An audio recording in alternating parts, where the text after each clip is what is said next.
नमाज के बाद हुआ बवाल, अमित शाह हुए गुस्से से लाल, नफरती पत्थरबाजों पर गिरी गाज, अब चलेगा बुलडोजर। इधर अमित शाह ने दे दिया ऑर्डर, उधर बिहार पहुंच गई स्पेशल फोर्स। उपद्रवियों के दिन हुए पूरे, नीतीश कुमार देखते रह गए। अमित शाह के एक्शन से हिल गई नीतीश सरकार, विपक्ष हुआ धुआं धुआं। क्या अब इस्तीफा देकर बचना चाह रहे हैं नीतीश? इधर जैसे ही बिहार में भेजी गई स्पेशल फोर्स, उधर चुन चुन कर हिसाब होना शुरू हो गया। उपद्रवियों की लगातार पहचान की जा रही है। जिन लोगों ने रामनवमी के जुलूस के दौरान बवाल किया, उन्हें ऐसा रौंदा जा रहा है कि अब उनकी 7 पीढ़ियां भी कभी पथराव और बवाल करने की हिम्मत नहीं कर पाएंगी। इसीलिए कहा जाता है कि अमित शाह को गुस्सा नहीं दिलाना चाहिए, क्योंकि जब शाह चोट करना शुरू करते हैं तो अच्छे अच्छे उपद्रवी बाप बाप करने लगते हैं। जिन लोगों ने रामनवमी के दिन बवाल किया था, उन्हें लगा था कि शायद उनकी जान बच जाएगी, क्योंकि यहाँ पर ना तो योगी आदित्यनाथ हैं और ना ही बीजेपी की सरकार है। लेकिन शायद वो ये भूल गए थे कि दिल्ली की गद्दी पर शेर बैठा हुआ है, वो शेर जिसने पाकिस्तान को ऐसे घुटने पर लाया कि वो दाने दाने के लिए मोहताज हो गया, जबकि कश्मीर में जनता का अमन चैन छीनने वालों के सिर कुचल दिए। बिहार के सासाराम में रामनवमी के दिन उपद्रव करने वालों ने प्लान तो ठीक बनाया था, लेकिन दिन उन्होंने गलत चुन लिया।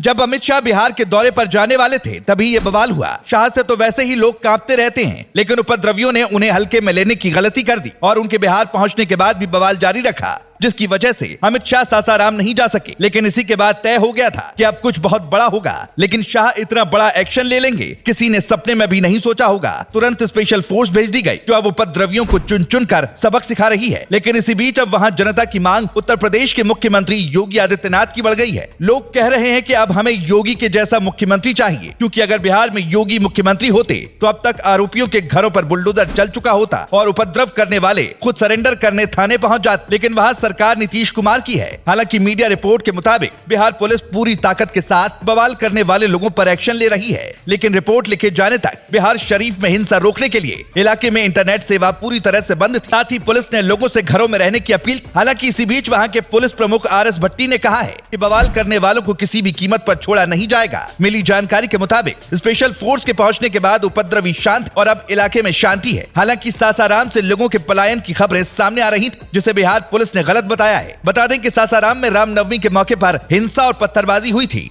यहीं पर रविवार यानी 2 अप्रैल को गृह मंत्री अमित शाह की सभा होनी थी, जिसे रद्द कर दिया गया, जिसके बाद बीजेपी ने आरोप लगाया है कि अमित शाह की रैली के डर से यहां धारा 144 लगाई गई है। हालांकि रोहतास के जिला अधिकारी ने साफ किया कि कहीं भी धारा 144 नहीं लगाई गई है। लेकिन अब जब बिहार में इतना बड़ा बवाल हो गया, तो बीजेपी ने भी नीतीश कुमार को घेर लिया और उनके इस्तीफे की मांग कर दी। इतना ही नहीं, अमित शाह भी नवादा में जनसभा को संबोधित करते हुए बिहार में कानून व्यवस्था की स्थिति को लेकर नीतीश कुमार की सरकार पर जमकर बरसे। उन्होंने बिहार के मुख्यमंत्री नीतीश कुमार पर सत्ता के लिए राजद नेता लालू यादव की गोद में बैठने का आरोप लगाया। इससे पहले खबरें सामने आ रही थी कि नीतीश कुमार एक बार फिर विपक्ष को गच्चा देकर 2024 में बीजेपी की नाव में सवार हो सकते हैं। लेकिन इस पर भी अमित शाह ने नीतीश को अभी से जवाब दे दिया कि उनके लिए बीजेपी के दरवाजे हमेशा हमेशा के लिए बंद हो चुके हैं। इतना ही नहीं, शाह ने दावा किया कि नीतीश सरकार के मंत्री बीजेपी का दरवाजा खटखटा रहे हैं। लेकिन इसी दौरान शाह ने ऐसी बात बोल दी कि हर कोई हैरान रह गया। उन्होंने कहा कि बीजेपी बवाल करने वालों को उल्टा लटका कर सीधा कर देगी।